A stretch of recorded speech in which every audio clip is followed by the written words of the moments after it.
listening to the Successful Mind Podcast.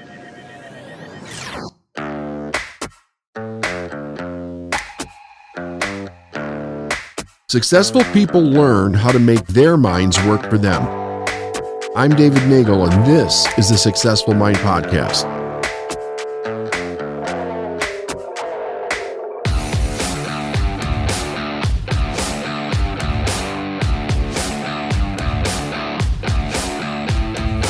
Hey everyone, it's David Nagel, and welcome back to Building the Business of Your Dream. This is our 6-part summer series, and the title of today's episode is Beliefs, the Reality of Your Life. Today, my objective is to kind of condense a teaching so that in a relatively short period of time, I could teach you about beliefs, where they come from, how you've acquired them, the power that they have over your destiny in life, and what you can begin to do to actually start changing them. So I'm going to go back over to our whiteboard, and we're going to basically work with 2 diagrams today. We're going to do the half a stick person that I showed you on the last one. This stick person is prior to 7 years old. Prior to 7 years old, okay? So I want you to think about this from conception to 7, there's no conscious mind, okay? And then from 7 years old for the rest of your life, conscious mind is starting to develop. And even though it's pretty much developed by our early 20s, it has the function of the way that we think being projected from the subconscious. But I'll get into that in a moment in a little bit more depth so it's not confusing. Let's just focus on this guy here prior to 7 years old, because it starts off so interesting. Let me give you the rules for your subconscious mind. In other words, what's the function of the subconscious? The primary function is that anything that's turned over to it, it doesn't have the ability to reject. It accepts automatically. We call that deductive in nature, okay? Meaning that all of the thoughts, all of the images, all of the ideas, all of the emotions, all of the experiences that you're involved with from the moment of conception until 7 years old, all of that's going into your subconscious mind and it becomes fixed.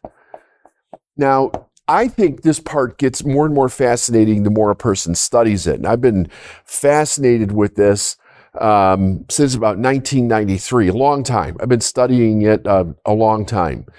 And every time I come back to it, whether I'm teaching a large group of individuals or I'm working through a video concept like with you folks, or I'm just studying it for myself, I think about this idea and the impact that it has over people's lives. Probably like you, I'm very curious curious and concerned about the state of humanity right now. And watching the mass amount of craziness that's taking place, not just in the United States, but around the world, and wondering on a lot of the time, where's this going? Where are human beings going as far as our destiny, as a race of people? And can we get ourselves on a good track, a moral track, a track that is going to allow us to be productive, caring, and loving and empathetic with each other, so that we actually could work together? Because if we could work together, we could create such an amazing life for all of us and our kids and our grandkids and their kids, and from one generation to another. And the reason that I'm mentioning this is because the behavior that you find yourself in today has to do with what you're thinking today about your outside world primarily, and what you're thinking about has everything to do with what you were programmed to think about before you had the ability to reject it. So the subconscious mind doesn't have the ability to reject. And this is the part where I think it just gets very, very interesting. The subconscious mind, it cannot think. It cannot reason. It doesn't have the ability to reject. It can only accept. And anything that it accepts immediately begins to create itself in your outside world as your results, your circumstances, and your environment. Remember, your environment is people, places, and things. I touched on this in the last lesson a little bit, so we're getting a little bit of reinforcement here. What's fascinating about this fixed information that's going in prior to 7 is that you as an individual do not have the ability to give meaning to any of those things. The thoughts, the images, the emotions, the experiences, everything that you're around, you don't have the ability to give meaning to it because in your marvelous mind, there is no meaning in there yet. Like when you look at yourself, however old you are, right? You have all kinds of millions and millions of meanings that you've given to all different kinds of things in your life. But most of them were given to you by somebody else. It wasn't like we're born and in our wonderful computer in our head, there's a file that has, here's what everything means. We're taught by the people that are raising us, by the people that are in authority around us, what the experience is, what the object is, what the interaction is, what the feeling is, the things that you're doing or not doing. We're given all the meanings by somebody else. And if you think about the first human beings that were here on the planet, they didn't have any meanings either. So meanings came out of people experiencing things and then thinking about how they interacted with those things, giving it a meaning, and then carrying that meaning on through their life and then passing it down from one generation to another. And as long as the meaning had a benefit to it, they would keep it. If they realized that maybe they gave it the wrong meaning, they would change it. But I don't even think in the beginning the human beings had any idea of what they were doing. They were just kind of reacting to how their mind actually worked. So if you're born into this world and you're going for the first 7 years and all you're having, think about how many experiences you would have in those first 7 years. And you don't have the ability to choose what it means to you or choose what it means to anything. You're told what it means. Those meanings get fixed into your subconscious mind. And then you turn into a person that has the ability to think because around 7, the conscious mind starts to develop. Now, here's the way the conscious mind works. It has the ability to think. It can reason, it can accept or reject, it can imagine, it can choose. Now, you want to just jot this note down. Your ability to choose is your greatest power in life. Choosing, along with various other things, but choosing allows you to create your results, to create the world that you live in as a person, to create everything that you want, your destiny, your success, your failure, the people that are around you, anything in your life that you want, you can create because you have the ability to consciously choose. If you didn't have the ability to consciously choose, you'd be like a squirrel. A squirrel's born into its world. It doesn't wonder what it is. It knows what it is. It's programmed what it's supposed to do every single day. It does the same thing constantly every day. All animals do. And it lives out the length of its life, but it doesn't have the ability to consciously choose to do something else. I don't remember the last time I saw a squirrel decide to want to be a truck driver or something, right? I'm sure neither of you, because they don't have the ability of conscious thought. Animals and plants do what they're genetically programmed to do. Human beings are both genetic and conscious. We have a physical DNA and we have a spiritual DNA.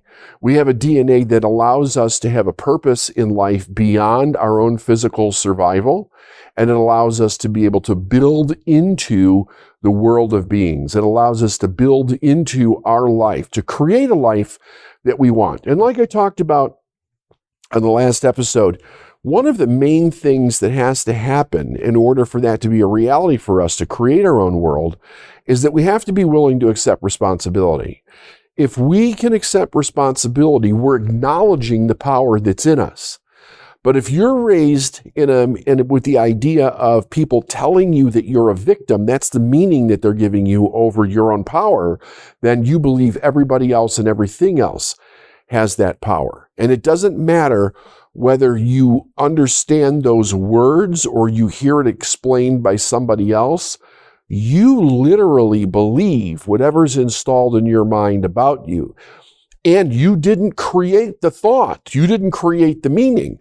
So if you were raised and you were told that you were a victim in life, then you go through life and you see everything as being done to you.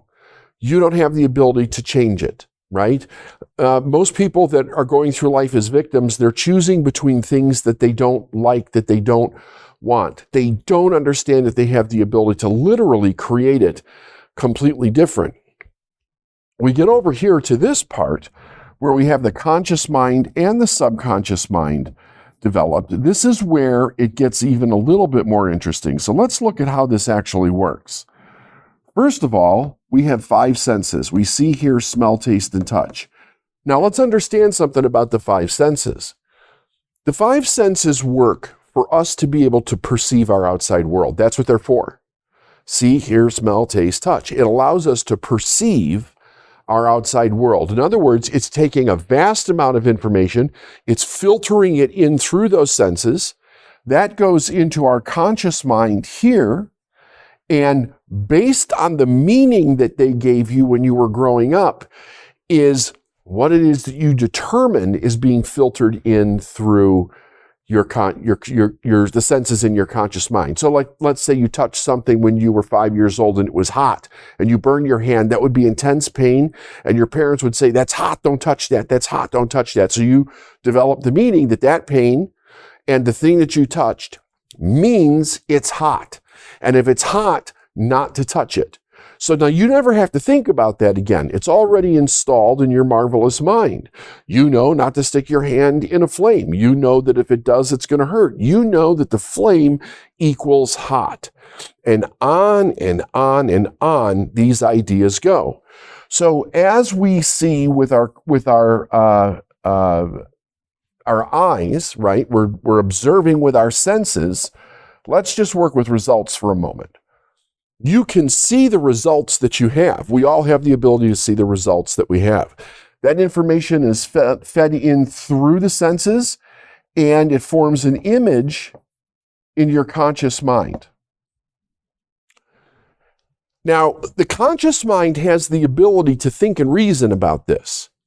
We don't have to follow any direction from the subconscious, but for a person that doesn't know this, automatically, the subconscious mind tells the conscious mind how to think about what it's experiencing. It tells it how to think about what it's experiencing. So if I'm not consciously thinking, right? If I'm not going, I like, okay, let's look at something here, right? So here's a bottle of water, okay? Now, how do I know that this is a bottle of water? Well, because that's what somebody told me it was. I don't remember the first time somebody told me that this was a bottle of water. But as far as I know, up until this very moment, I've never considered it being something else. However, I have the ability to think outside of what my subconscious mind tells me this is. And I could say to myself, I don't know if this is a bottle of water. What if it's actually something else? And I'm just not aware that it's something else. Could this actually be something else? Human beings have been asking those questions, thinking human beings, for millennia. And number one, that's how all of the different items that human beings have created have come into existence. Human beings have looked at a result, it has cast an image in their mind, and they go, you know what? I don't like what that means. I want to change it. I want to make something better. And on and on and on that goes for thinking people. They keep creating and creating and creating and creating. Whether they know that the information that's in their mind is coming from the universe or not is unknown, right? I think we were inventing things before people understood that at all. They just knew that they had an image in their mind. They felt an intense desire to do something with that image, and then they created a chair, right? And you had the world's first chair. And that's how everything was created. So let's think about this. We have this amazing ability, but most people don't use it because before they can think to themselves, or even before they want to think differently, the subconscious mind tells the conscious mind how to think about what it's experiencing outside of ourselves. And then we automatically follow the programming that we were given as children. We do automatically whatever it is that we were told to do. So we literally go through life like robots. And I remember the first time I heard this, I thought to myself, damn it, I don't go through my life like a robot. I'm thinking about what I'm doing. And then as I literally sat back and watched how my mind was working, I realized I wasn't thinking, I was experiencing mental activity. In other words, my mind was operating without any conscious assistance of it on its own. Think about when something happens and you get triggered emotionally. Are you thinking, or does it automatically trigger you? And then somebody will say, yeah, but whenever somebody does something like that, you get mad too, right? Well, sure, but that doesn't mean that we're thinking. It just means that we've associated a thing that's outside of ourselves with an intense emotion, and then we've called it anger, or we've called it sadness, or we've called it jealousy, or we've called it fear, right? All of these things are inside of us. Now, success is one of those things. Well, you have success, you have failure, you have responsibility, and you have victimization. When you look around you, when you see your results, ask yourself a couple of new questions. Number one, if you could change those results, would you want to? That will come from the desire part of what's going on in your subconscious mind. Then you have to ask yourself the question, can I change those results? And listen very closely to what your subconscious says. If it says no, or gives you a reason or excuse why you can't, somewhere in your mind, you've been taught that you're a victim. You've been taught that this outside world that you're experiencing, maybe the level of success or the level of life that you're living in, is being caused by other people, and you don't actually have the power to change it. That's powerful, because that means that in this situation, you're living your life with an unconscious expectation for things to get better, somebody else has to change. And then your efforts are put to one of two things or both, either complaining about your life or finding ways to get other people to change with the hope that it will change your life, but it never does. So we get angry at that, and we keep projecting onto people that won't change, thinking they're the ones that are responsible for my life, for my success, for the things that I have or the thing that I don't. However, if after hearing this, you begin to change your mind and you begin to realize that you have the ability to take the same result as anybody else is getting, right? I mean, it doesn't matter. It doesn't matter what the result is. It doesn't matter what your station in life is. It doesn't matter what parents you were born through or what community you were born in. You have the ability to think, and with that incredible ability, you can choose to give things a different meaning. And if you give something a different meaning, you can make the choice to do something different with your life. You can make the choice to be a success. You don't have to be stuck in what somebody else said. In other words, and also you don't have to be stuck in any past failures. You can think completely different. You could say, I'm going to change this. I'm going to do something different. I was a high school dropout, raised on the streets of Chicago, barely surviving, creating responsibility in my life out of no thought whatsoever, or understanding the consequence of that, suffering from it because I was creating problems that I didn't know how I was creating the problem or how I was going to get out. And then one day I started to woke up. One day I started to think. And I started thinking differently about that situation. In a month, I turned it around. I tripled my income. That inspired me to learn more. I started really studying. I was looking for books and mentors and seminars, and I started doing all kinds of things to enrich my mind because I thought there's something different here that I don't know. This doesn't make sense. This is not supposed to happen. And so that'll tell you how I was raised, with what conscious expectations I had about my life. So I began to think differently. about it. I began to engage my conscious mind with the marvelous ability to choose to do it. Now, here's what's important. In order for me to choose to do it, I absolutely had to accept responsibility for the situation that I was in, and that was painful. That was painful. It hurt my pride. It made me feel stupid at first. It made me feel unintelligent. I felt sad. I was humiliated. I went through a lot of emotional turmoil when I first decided to actually do this, because in order to accept responsibility with the intention to actually change something, you're going to have to look at the choices that you've made from the past. Why? Because that's actually the reality that you're living in now. The reality that you have right now are from choices in your past. Now, because it's painful to look at it doesn't mean that that's what that stuff actually means. It just means that's what you have associated to it because that's what you were taught in your younger years of your life. But I'll have you know that absolutely all of this can change. Now, what's important to really grasp about this is this how, this part right here that's the how, this is being controlled by your beliefs.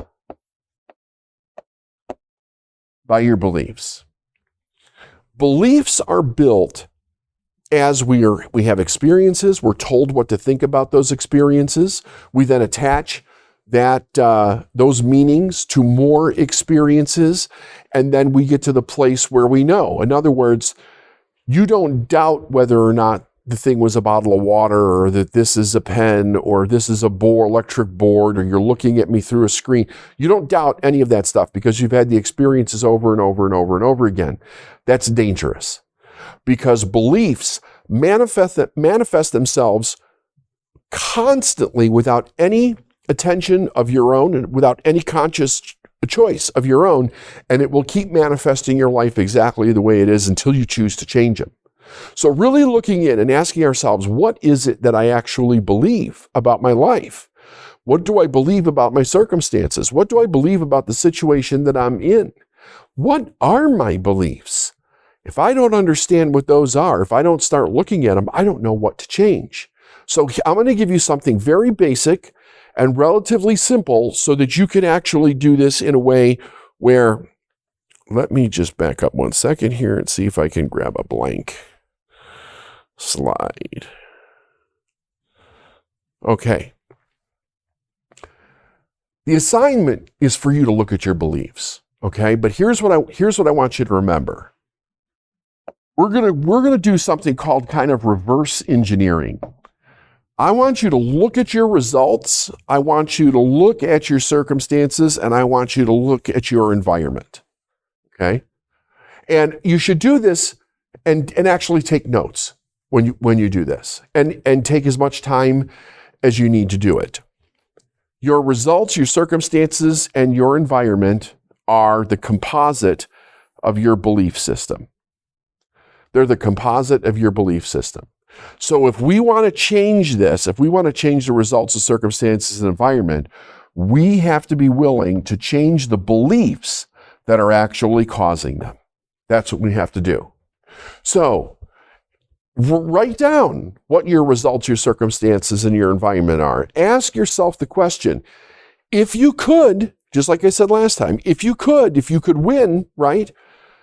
What would you change them to? Now, before we go down that road too far, I want you to think about this.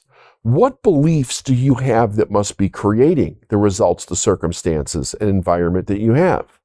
What beliefs are causing that to actually manifest in your life on a regular basis? So let's look at a couple, right? If you don't have enough money, if you're constantly broke, or you're constantly trying to come up with the money to pay the bills, what belief is causing that? If you're constantly fighting with your spouse or your lover or your friends or your kids or people that you work with, what belief could be causing that? If you're constantly sick and unhealthy and struggling with different things in your life in various areas, what belief could be causing that? If you can't see how to move yourself forward and really embrace the things that you truly desire, what belief could be causing that? I'll talk to you more about it on the next episode, but I want you to do the homework on this. You will be you will be rewarded beyond your wildest dreams if you do it. The whole key here is for me to try to get you to actually start consciously thinking about unconscious processes that are happening in your subconscious mind. Remember, the beliefs that are causing the results, the circumstances, and the environment are unconscious. Unconscious simply means that they're operating in the subconscious mind. Let me draw this so that you have another view of this. If we bring the stick person back up here, okay, the bottom part of the head here is the unconscious mind. This part down here is the body, okay? So this is, let's call it subconscious. Subconscious and conscious. Subconscious and conscious. The results that you have out here, the circumstances that you experience, your environment. Remember, what did we say environment was? People, places, and things, okay? These things are being created by the beliefs that are in your subconscious mind. The subconscious mind operates without any assistance from your conscious mind, and it operates 24 hours a day. It tells your conscious mind what to think about all the things that you're experiencing. So as long as the subconscious mind is telling your conscious mind what to think, you're not consciously thinking. You're reacting to your world. And the first step, the very first step in actually making a significant change in your life is learning how to think. Learning how to think. I run a program 7 days a week called the Elite Mind 90-Day Program, where we take people for a period of 90 days. We teach them how to think, how to critically think. We teach them how to then take those thoughts and apply it to making quantum leaps in their life and then turning those things into habits so that the good things that they want to manifest are now new beliefs in their mind. And we do that within a 90-day period of time. That much can change in that short of period of time. But the first step is to consciously start thinking about what your subconscious reactions are. Remember, this operates 24/7. 24/7, the subconscious mind's operating. The conscious mind is constantly being triggered by the subconscious mind to think what? Okay? So the how for everything in your life is in the subconscious mind. It's attached to the beliefs because that's attached to experiences.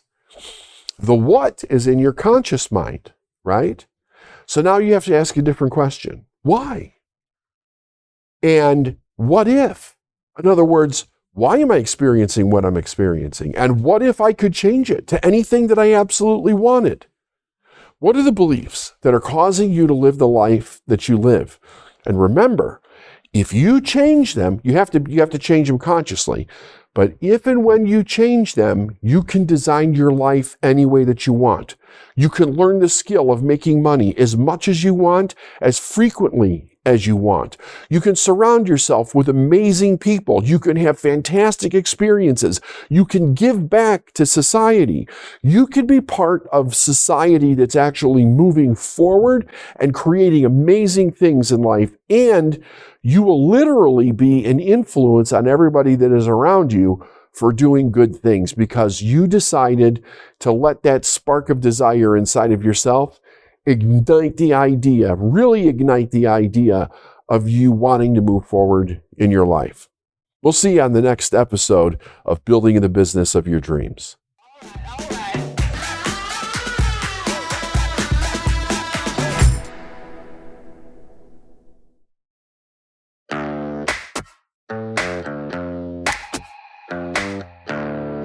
Thanks for listening to the Successful Mind Podcast. If you like what you heard and you want to learn more, go to lifeisnowinc.com. I'll see you next week.